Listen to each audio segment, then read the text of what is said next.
பிரித்துக்குரியவர்களே, மத்தேயு 25:8 புத்தி இல்லாதவர்கள் புத்தியுள்ளவர்களை நோக்கி, உங்கள் எண்ணெயில் எங்களுக்கு கொஞ்சம் கொடுங்கள், எங்கள் தீவெட்டிகள் அணைந்து போகிறது என்றார்கள். அந்த மணவாளன் வந்து விட்டார்.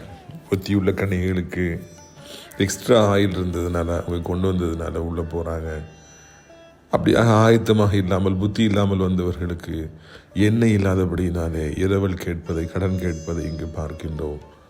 இது கேட்கிற அருமையான கர்த்தருடைய பிள்ளைகளை, ஒரு காலம் நாம் யாரிடத்திலும் போய் எதையும் கேட்கின்ற ஒரு நிலைமையை ஆண்டவர் நமக்கு ஏற்படுத்தவே கூடாது. சில நேரங்களில் கர்த்தர் கஷ்டங்களை அனுமதித்தான் நாம் போய் எல்லாரிடத்திலையும் போய் கையேந்த வேண்டிய சூழ்நிலை வருகிறது.